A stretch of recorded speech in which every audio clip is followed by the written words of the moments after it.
Daniel 1.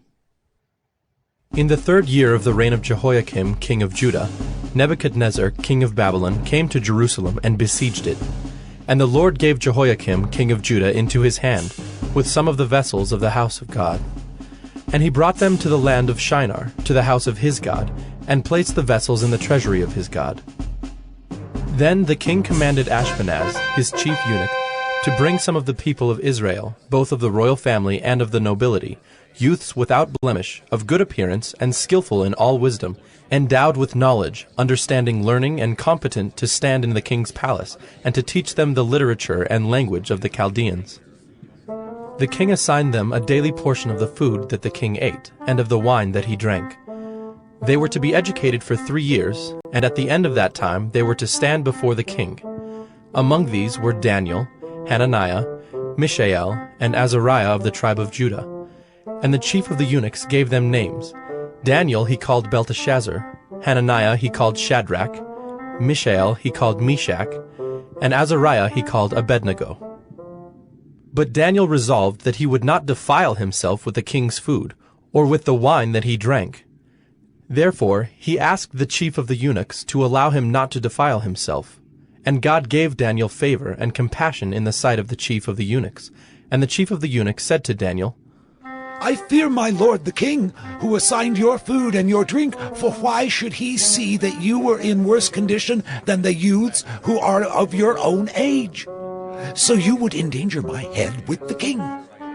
Then Daniel said to the steward, whom the chief of the eunuchs had assigned over Daniel, Hananiah, Mishael, and Azariah, Test your servants for 10 days. Let us be given vegetables to eat and water to drink. Then let our appearance and the appearance of the youths who eat the king's food be observed by you, and deal with your servants according to what you see. So he listened to them in this matter, and tested them for 10 days. At the end of 10 days it was seen that they were better in appearance and fatter in flesh than all the youths who ate the king's food. So the steward took away their food and the wine they were to drink, and gave them vegetables. As for these 4 youths, God gave them learning and skill in all literature and wisdom, and Daniel had understanding in all visions and dreams. At the end of the time, when the king had commanded that they should be brought in, the chief of the eunuchs brought them in before Nebuchadnezzar. And the king spoke with them, and among all of them none was found like Daniel, Hananiah, Mishael, and Azariah. Therefore they stood before the king. And in every matter of wisdom and understanding about which the king inquired of them, he found them 10 times better than all the magicians and enchanters that were in all his kingdom. And Daniel was there until the 1st year of King Cyrus. Daniel 2. In the 2nd year of the reign of Nebuchadnezzar, Nebuchadnezzar had dreams. His spirit was troubled, and his sleep left him. Then the king commanded that the magicians, the enchanters, the sorcerers, and the Chaldeans be summoned to tell the king his dreams. So they came in and stood before the king. And the king said to them, I had a dream, and my spirit is troubled to know the dream. Then the Chaldeans said to the king in Aramaic, O king, live forever. Tell your servants the dream, and we will show the interpretation. The king answered and said to the Chaldeans, The word from me is firm.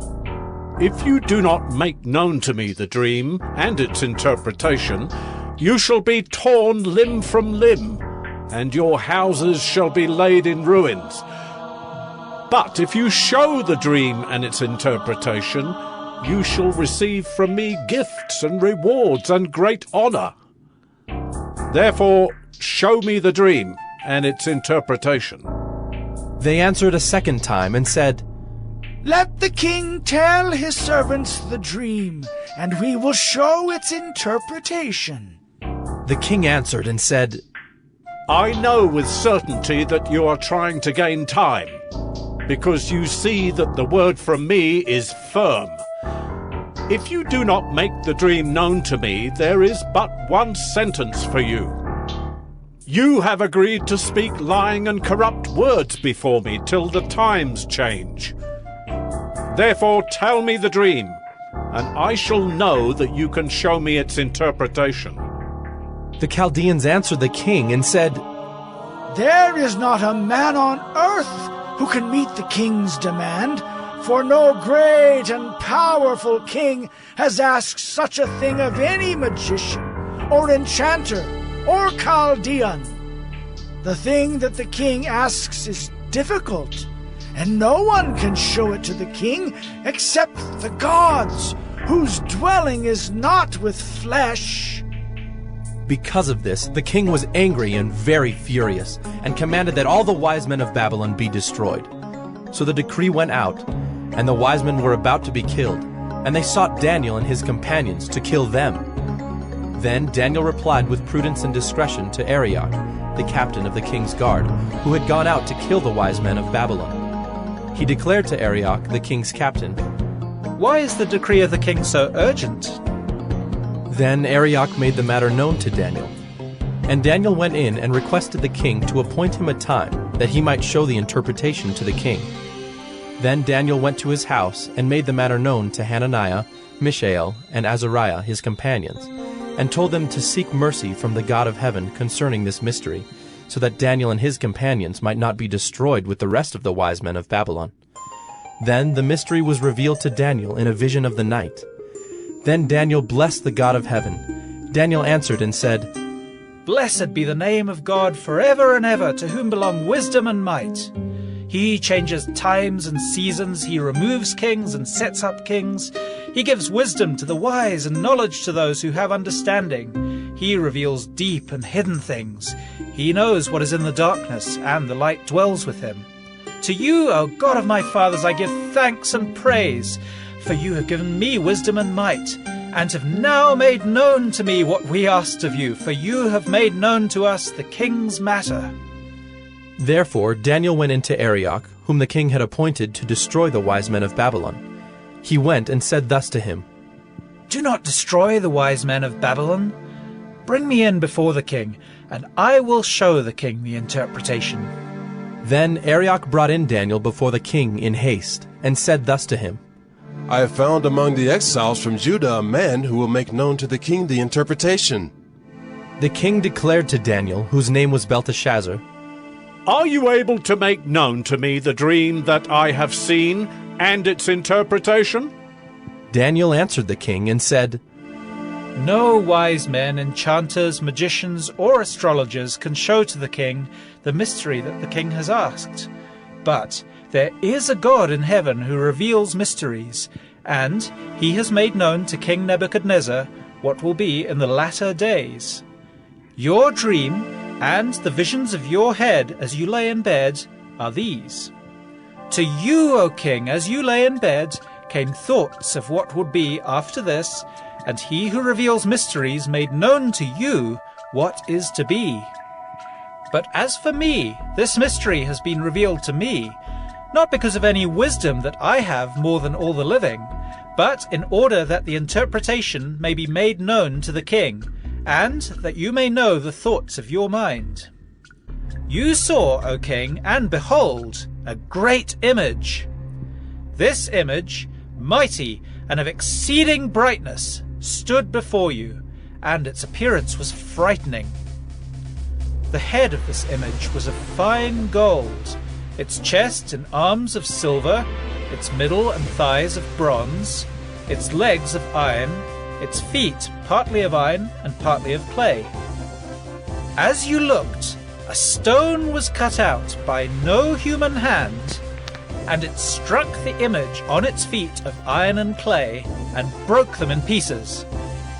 Then the iron, the clay, the bronze, the silver, and the gold all together were broken in pieces, and became like the chaff of the summer threshing floors, and the wind carried them away, so that not a trace of them could be found. But the stone that struck the image became a great mountain and filled the whole earth. This was the dream. Now we will tell the king its interpretation. You, O king, the King of kings, to whom the God of heaven has given the kingdom, the power, and the might, and the glory, and into whose hand he has given, wherever they dwell, the children of man, the beasts of the field, and the birds of the heavens, making you rule over them all. You are the head of gold. Another kingdom, inferior to you, shall arise after you, and yet a third kingdom of bronze, which shall rule over all the earth. And there shall be a fourth kingdom, strong as iron, because iron breaks to pieces and shatters all things. And, like iron that crushes, it shall break and crush all these. And, as you saw the feet and toes, partly of potter's clay and partly of iron, it shall be a divided kingdom. But some of the firmness of iron shall be in it, just as you saw iron mixed with the soft clay. And as the toes of the feet were partly iron and partly clay, so the kingdom shall be partly strong and partly brittle. As you saw the iron mixed with soft clay, so they will mix with one another in marriage, but they will not hold together, just as iron does not mix with clay. And in the days of those kings, the God of heaven will set up a kingdom that shall never be destroyed, nor shall the kingdom be left to another people. It shall break in pieces all these kingdoms and bring them to an end, and it shall stand forever. Just as you saw that a stone was cut from a mountain by no human hand, and that it broke in pieces the iron, the bronze, the clay, the silver, and the gold. A great God has made known to the king what shall be after this. The dream is certain, and its interpretation sure. Then King Nebuchadnezzar fell upon his face and paid homage to Daniel, and commanded that an offering and incense be offered up to him. The king answered and said to Daniel, Truly, your God is God of gods and Lord of kings, and a revealer of mysteries, for you have been able to reveal this mystery. Then the king gave Daniel high honors and many great gifts, and made him ruler over the whole province of Babylon, and chief prefect over all the wise men of Babylon.